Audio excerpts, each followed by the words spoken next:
What is up, and welcome back to Working Hard, Hardly Working, and a very special welcome to my fellow overthinkers, as this week we are discussing the curse of overthinking, and most importantly, how to overcome it. But not just overcome it, how to use it to your advantage. So you will know, if you've been here for 5 minutes, I speak a lot about productivity, and contrary to popular belief, I genuinely believe that overthinking, not laziness, is the main cause of procrastination.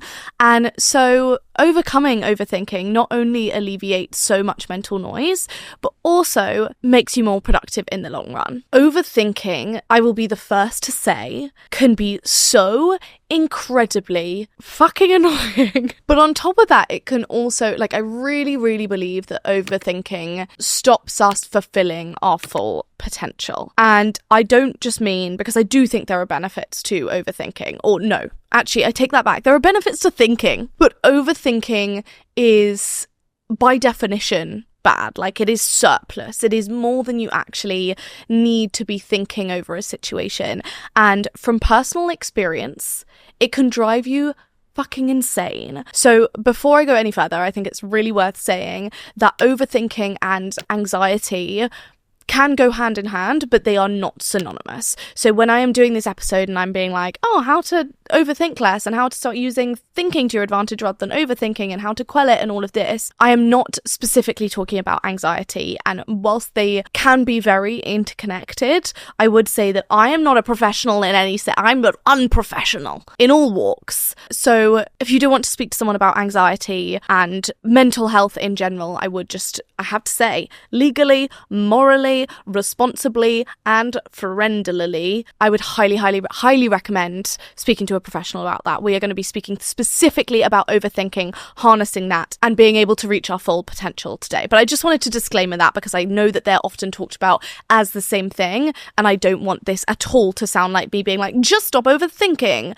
when actually there are obviously much deeper things at play there for some people. Now, if you haven't listened to any of these solo episodes before, we have done a grand total of 1 before today. We've done other solo episodes, but this is a new format of solo episode. If you haven't watched that, then that is the habits episode, which I will link on screen now. But essentially, the whole idea behind this episode is that I am very nerdy. I'm very curious about different topics, and whenever I'm having an issue in my day-to-day life, like something like overthinking, or like building a habit, or like getting to where I want to get to in my career, if there is a pattern recurring, I want to know why.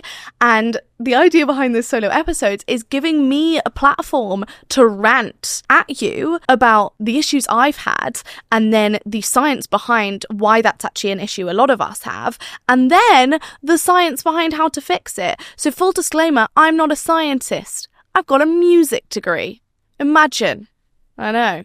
But actually what we're trying to do here is really rationalize these different things at these different stages of our lives, do deep dives into topics, and to come out of this quick explainer deep dive episode feeling like we know a lot more on a topic, and being able to therefore get to where we want to get to in our day, in our work, in our friendships, relationships, career. So as always, we're going to start by getting into the data, because in this house, we believe that data makes things less scary, because it shows us why we're feeling a certain way, and it shows us how many other people are thinking a certain way. So you may not know, because I personally didn't know until I started researching this more, but research recently published in Forbes suggests that 73% of 25 to 35-year-olds chronically overthink. So not just overthink, chronically overthink. So they are persistently, constantly overthinking in a recurring way, which I'd assume would come in the way of living your daily life to your full potential. That period captured there of 25 to 35 is a time in most people's lives, obviously, where they're making really big decisions, and also often big decisions for the first time ever. So whether to take a job, whether to move to somewhere new, whether to move in with their partner. And despite 73 being a huge figure, it really doesn't actually surprise me. Our 20s are obviously a time of huge uncertainty for so many people, And I think in a way, overthinking is our brain's way of trying to find some certainty in that uncertainty, or trying to work it out. Like, I sometimes find my brain going round and round in circles because it's trying to solve often an unsolvable problem, trying to work out the multiple different outcomes that it can emotionally and physically prepare for as I come up to something happening. However, what this also means, because in today's society we have so many options available to us, we are constantly told that the world is our oyster and we can do anything or go anywhere. And don't get me wrong, this is obviously brilliant and is a huge privilege if you come from any type of situation where you are told and kind of somewhat believe those things. But there also absolutely is this paradox of choice. Like, if I think back to my parents' generation, it's probably fair to say that most people were given a few career options and that was kind of that. And also, you probably couldn't see that much beyond your immediate circle in terms of what different career options look like. So if you didn't take a certain career, you probably weren't going to see how that entire thing would play out and therefore be able to compare yourself to that person. What I do think this all means then is that overthinking is something that has really become woven into how this kind of 25 to 35 age bracket thinks. And I would be very, very unsurprised to learn that that is also the generation following that. If you've listened to the episode with Jemma Sbeg, we go specifically over why your 20s are so confusing and what to do about it. But as part of that, we were also talking about this paradox of choice and being this illusion of the fact that you think you could have 20 different lives at once. And by choosing one life, the opportunity cost is constantly every other life. And not only are you thinking I could have done that, but you're seeing hundreds of people on your feed who might also have done that. And therefore, always by definition, you are missing out on an entire life path, whilst not also thinking about the fact that, okay, but you would have to have every single other thing that came with that life as well. And maybe that life wasn't available to you, or maybe if you'd made that decision, you wouldn't have gone down that path. I do think that overseeing can lead to overthinking, and I'm not saying it's necessarily a bad thing that we get to see everyone else's careers. I would say that it is absolutely and categorically a good thing that we're given more than a few career options and we have the privilege to be able to choose some different paths. But what I would say is that there is no doubt that when overthinking is often a result of our brain trying to work something out and work out what the right path should be, when there are infinite different paths at any one time, whether that is about a small decision, whether that is about a big life decision, it is going to lead to more overthinking. And I do think that's kind of become ingrained in what growing up is now. And I don't just mean teenage years, I mean beyond that, choosing your career, deciding whether you want to have a family, deciding whether you want to compromise one of those things for another. Even just saying deciding that many times, it's wow, there's so many decisions, there's more decisions than ever. Absolutely a good thing in so many ways, but you can see why it would lead to overthinking. And beyond the societal factors, from a psychology standpoint, there are actually three main causes of overthinking. So the number one is fear, number two is uncertainty, and number three is self-doubt. Now, you obviously don't need me to tell you that these three things are very common feelings for people in their 20s, and I would go as far as to say even more common in women. I don't think it's a reach to say that women naturally carry more self-doubt, but also when you add more decisions and more illusion of choice, you also add an element of uncertainty of choosing the right path, or uncertainty of how those 100 different paths might turn out when you've never seen anyone around you do that thing, and all of those things can be enveloped in fear. So I think when you start to look at what those three main causes are, it becomes pretty clear why each of the times you might be specifically overthinking. So now, obviously probably quite helpful given the title of this video, we're going to talk about how to stop overthinking. So as part of this, when you sense yourself starting to overthink, and I think sometimes that's part of the issue in itself, I'll often only realise about 5 minutes into a full overthinking spiral. But I do think one of the most useful things to do is to simply ask yourself, why am I overthinking this? I want you to literally answer this out loud to yourself. Why am I overthinking this? And then I want you to fit it into one of these three categories. So the first one is obviously fear. So if it's fear, I want you to work out what you're scared of. I want you to write a list, a physical list down of what you're scared of. And it might be a totally reasonable fear. It might be a new job or moving to a new country. But even knowing the source of this overthinking being fear, by then noticing it's scaring you, you will be able to sit with it without your brain going at 100 miles per hour. And the reason for this is because if you just sat there and said, do you know what, I'm scared, you'd be able to much rationally and more clearly think through it. So you could say, I'm scared because I'm moving to a new country and I don't know anyone there. And what if it's a terrible decision? And what if I hate it? And for each one of those questions, you can either talk it through with a friend, or you don't even need a friend here for this. Who needs friends? You can literally just, in response to each of those questions, answer it. So what if you hate it? Yeah, it's going to be kind of shit. Like, you're going to move there for a bit and then you're going to have to find out you hate it. But you only could ever know that you hated it because you went to that country, you moved there, you took a big leap. You might have no friends, but you also might meet the most amazing people ever.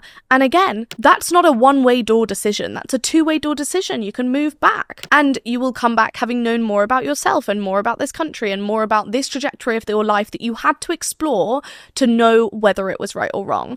Do you see how just understanding the root cause of fear allows you to be able to write down the different parts of that fear, what are the different fears, and then also to rationally answer them, or at least be able to sit with it. Okay, so you're listening to this and you're like, well, it's definitely not fear. The second one we're going to check for is uncertainty. Now, if it's uncertainty, the small nuances between fear and uncertainty are that uncertainty is probably a specific type of fear where you just don't know what the outcome is going to be. So uncertainty is the reason why you're thinking through all of these fears, because you can't predict the future. Like, you literally cannot become certain about this situation. So your brain is working overtime to become certain about a situation that you are able to have no certainty on unless you have a physical time machine, which I am, for the sake of this video, going to assume you do not. You have to remember with uncertainty, if you get to this and you think, do you know what? The root cause of this specific overthinking is uncertainty. You have to remember that uncertainty is without a doubt where the magic of your life happens. It is so reasonable to want to analyze situations where you're not 100% sure. But often, as I've said, this kind of overthinking involves searching for answers when there literally isn't one. And I truly believe some of the best things come out of uncertainty. Uncertainty is just another word for saying you are living outside of your comfort zone. And so instead of spinning out over things that are uncertain, you've got to get good at living with that feeling. And I think different people of us struggle with uncertainty to a different extent, because ultimately it is a form of control. Like, certainty for the outcome is a form of control over your future, control over your emotions, because you know what's going to happen and therefore you can anticipate it, and therefore you can make sure that it doesn't come up and hurt you because you always knew that was going to happen, or whatever it might be. That being said, the only way you can have full control and full certainty over an outcome is if you do fucking nothing. And the only certainty there is going to be around the fact that you are going to do nothing and go nowhere. So you have to normalize living in that uncertainty. And the sooner you do that, the sooner you'll be able to gain some mental clarity. But I would say as well that, like, as I've said, each of us will have different issues with coming to terms with uncertainty. Like, I, for one, have a fundamental need for control over my life, my future, my day. Like, in the past, I would rather self-sabotage a situation, obviously unconsciously, because I'm not a masochist, but I would self-sabotage a situation unconsciously because it was more certain.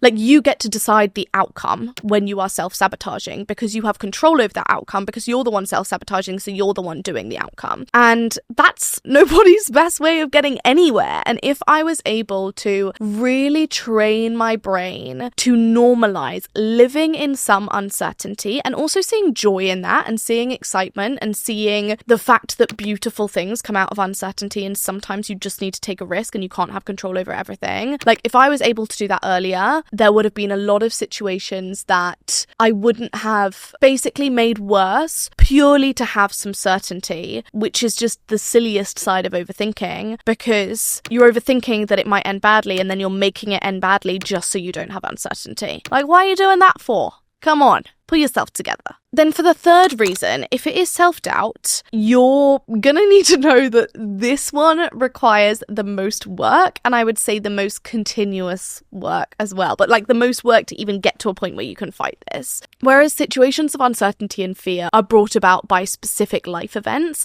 self-doubt is very hard to fight in all life events. What I mean by that is that you can be the most sure person in the world of who you are and your confidence and where you want to get to. And if something happens that makes you fearful and feel uncertain about your future, you're probably still going to overthink. Like, you might be able to quell that quicker, but you're probably still going to overthink. However, conversely, if you have significant self-doubt, I can promise you that the likelihood is that no matter what happens, whether it involves a huge amount of uncertainty, whether it makes you fearful, whether it's terrifying, whether it's exciting, like literally no matter what it is, you are probably going to overthink it. So if this is the root cause of a lot of your overthinking, I would spend a lot of time working on it, because I don't know about you, but I mean, I used to have such big self-doubt and used to lack confidence. You never ever would have known that I would have lacked confidence. Like, I'm extroverted and I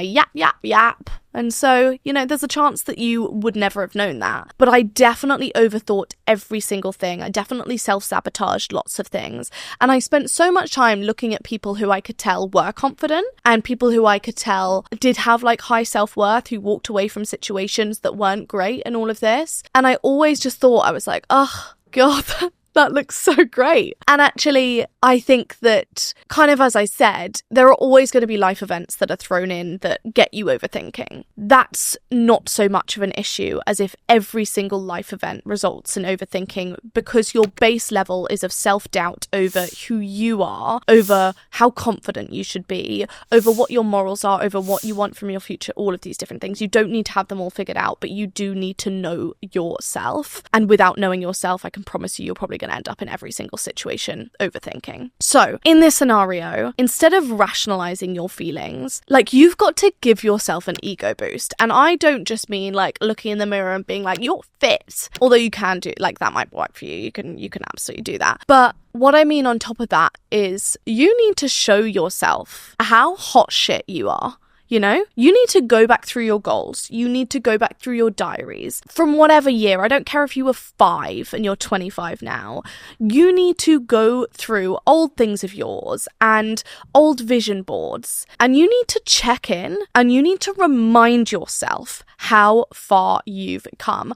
I don't care if you've reached 1 out of 100 of those goals. No one else is going to think of your worth above theirs, right? So if you don't think of your worth as so strong and like knowing that you as a person have this worth, then no one's got your back. Like, no one's got your back. You can be loved from all different angles, but if you don't have that, you're not only going to be doing things like self-sabotage, but you are also like, that's one less person who could like really believe in you. Well, sometimes we definitely watch these videos when we're going through like a point in our lives where we're like, God, I actually need to change that, or I need to overhaul, or I need to get to where I want to get to. So even if you're actually at this point because you're thinking, I've reached none of the goals I've set for myself this year, that is fine. Like, it takes these moments to actually get to where you want to get to. But what you do need to do is you need to prove to yourself how great you are. And that can be through the smallest things. Like, you can do something nice for someone else.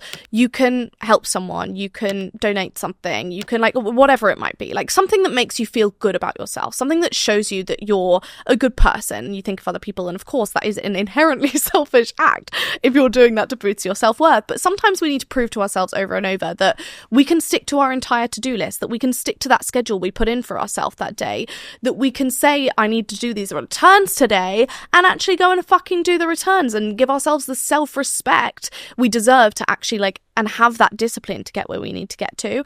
But I need you to prove to yourself any which way that you are a person that you yourself respect.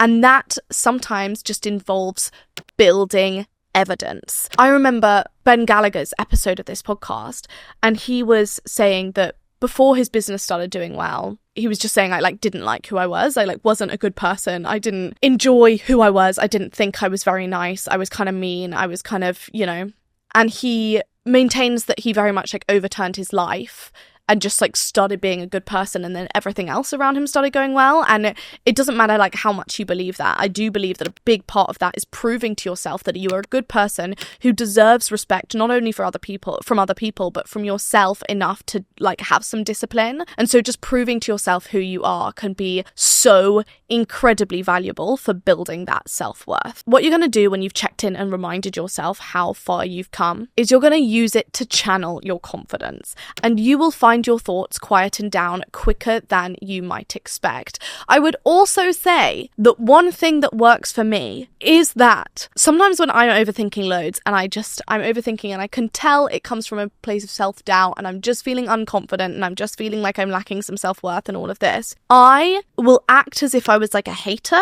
to myself and be like, yeah, you know what, you don't deserve this, or you know what, this is going to go wrong, and all of this. And as soon as I start getting my own back up, I'm like, no, I do, and this is why, for these 10 reasons, and this is why, even if it goes wrong, it's still going to be a good thing for me to do, and I'm going to be proud of myself for doing it. And when there's someone else against you, even if they're a fake hater in your head, you go into the defensive mode, backing up your self-worth, which is ultimately where you want your mind to be most of the time. But all of these fixes require work and practice. I will always remember someone telling me that my brain is a muscle that I need to exercise like any other. So the more you fight your overthinking instincts, the easier it will be to stop it the next time. But that being said, if you do need a quick short-term fix to get you out of a spin, distraction is very much your best friend.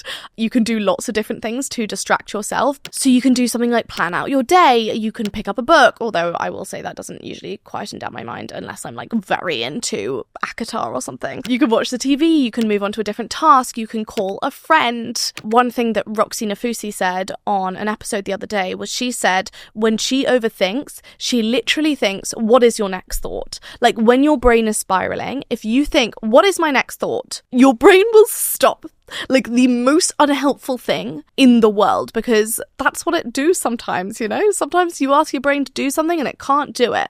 And this is a great one, because when you think, what is your next thought? You're like, oh, I don't know.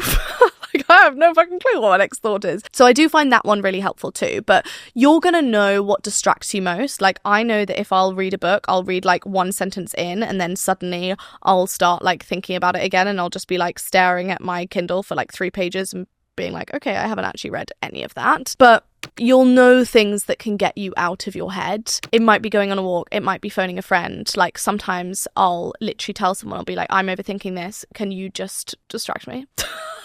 Or talk through it. But sometimes I think distraction is really the best. But overthinking is so rarely helpful. Now, one weird thing I do sometimes use to distract myself actually is that if I'm overthinking in the workday, that is not only annoying and detrimental to my mental health, but it's also unproductive, which in this house we don't like lack of productivity, because if we're at work, we would rather work then and be able to play later. I don't work because I want to work all the time. I work because I want to do a better job of when I'm actually in the office and then be able to do the things that I like later. But sometimes I'll distract myself with things that fully need to take my concentration. So I will, for example, if I'm overthinking an issue that we're having at work, I'll time block out my entire day and I'll just be like, look, I can think about this again once I've got these 3 things done.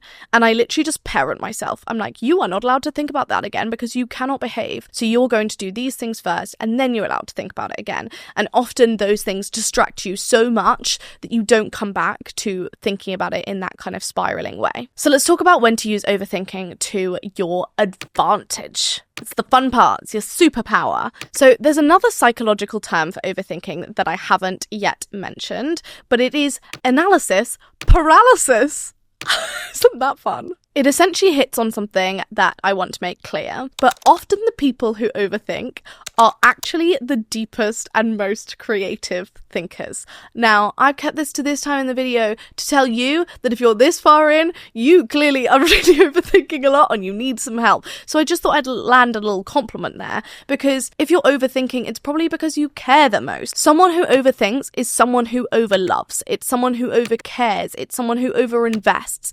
It is not inherently a bad thing. And I always think, like, if you took away how much I care about this, I don't think I would still be me. And it's fucking annoying when I'm going around in circles in my head, but actually I like that I spend that much time thinking about the details of things. Like, I think that's to thank for high quality of work. I think that's to thank for how much I love the people around me. Like, it's not about this being a negative thing, it's about when to use it and how to stop it when it is detrimental. But being analytical is all about examining every option and drawing inferences, and having a brain that will dive down every alley is very useful in this case. So, if you're an overthinker, and as I said, if you've got this far, I'm guessing you are, it's all about training your brain to only unleash its full powers at the right time. So, I'm just going to use an example that would be me here. So I spend a lot of my time overthinking, right? And I really, really, really, really hate it sometimes. Like, it drives me fucking insane.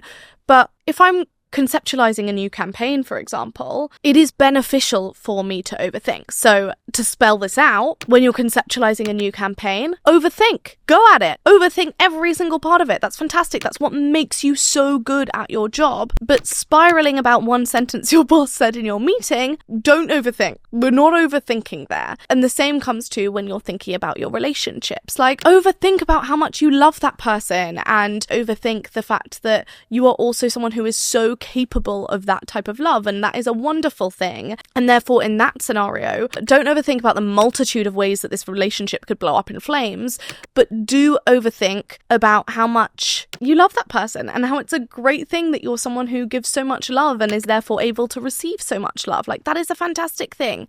We just need to learn when to, like, fully unleash the overthinking powers. Coming back to work, obviously often overthinkers can find work a bit of a struggle for this reason, particularly I would say remote work, which gives you more time and space for your brain to spiral, and also less direct communication, which is not helpful to the overthinker, I will say. So caveat there, learn what communication is good for you. And if you spend a lot of time overthinking how harshly someone said something on Slack, maybe a less remote job might be good for you. Like, I obviously don't mean that sincerely. Get your remote job. Do what you need to do. But I do also think, as part of that, understand the type of communication and the type of back and forth and the type of workspace that particularly works for you or makes you feel overly anxious, or communicate that and say, hey, if there's some big news or a big thing that's just changed in our whole thing, I would actually rather you give me a call, or let's hop on a Zoom, or whatever it might be.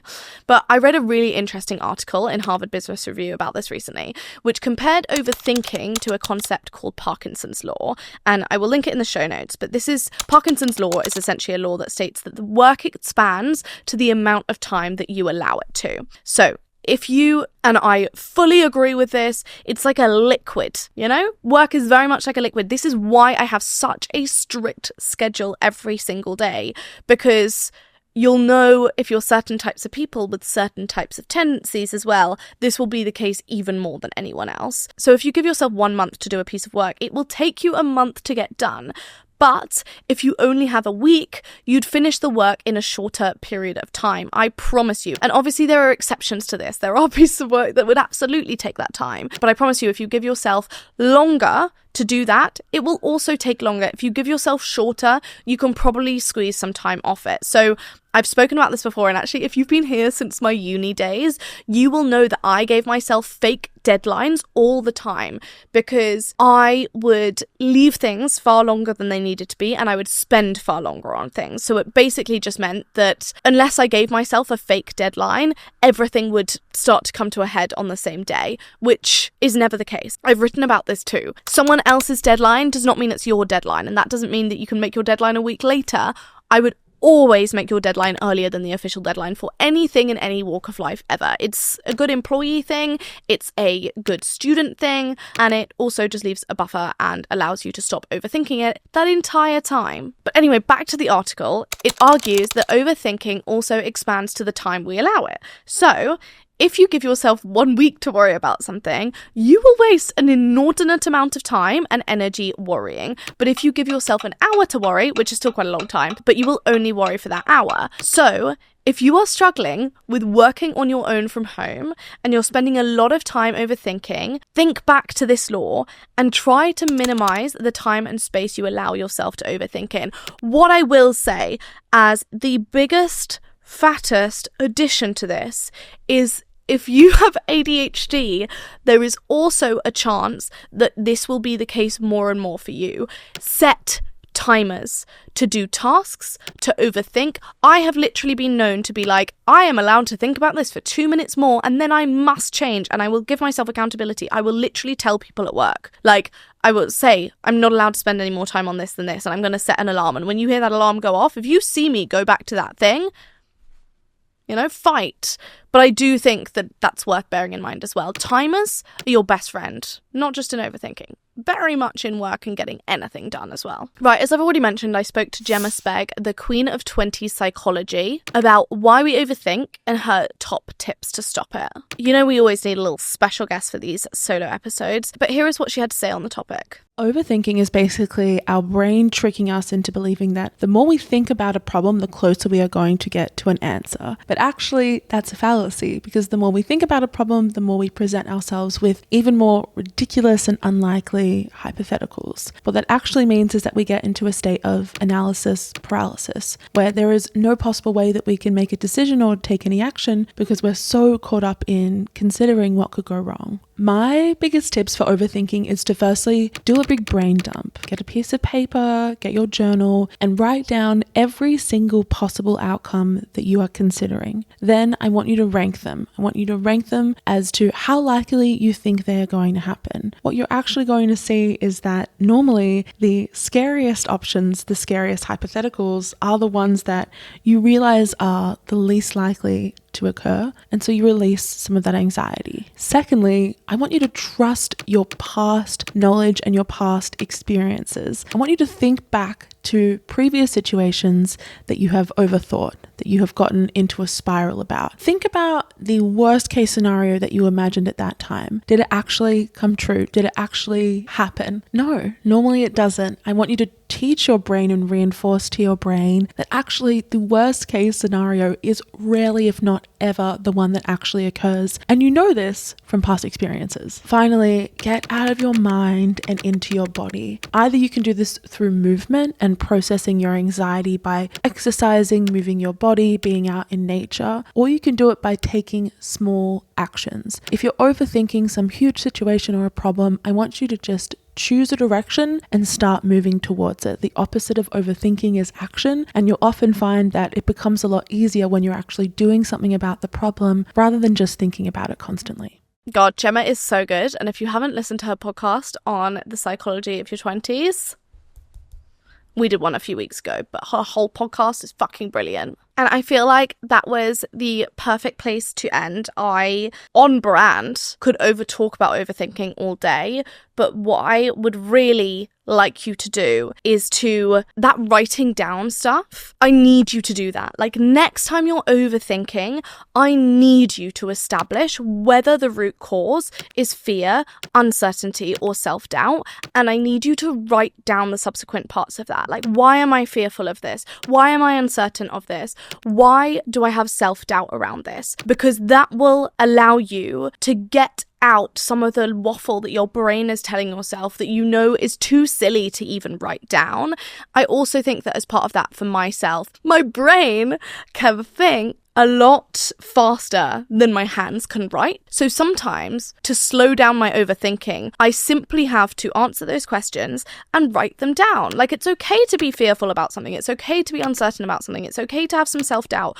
Write it down. It slows it down. It allows you to you know, like a helicopter coming into land. It's like, you know, slowing down, and then allows you to be able to rationalize it a little bit more. So to understand, so that you're not racing at 100 miles per hour to try and reach a conclusion, which often doesn't even exist. But thank you so much for listening to this episode. I really hope you got something from this episode. It was very much for me, but I hope you can feel that the noise of overthinking can begin to quieten down, at least at some points in some walks of life. It's not going to be like a one-off solution that you know this and then you never overthink again. You do need to train yourself over and over and over, and just train yourself to be like, stop.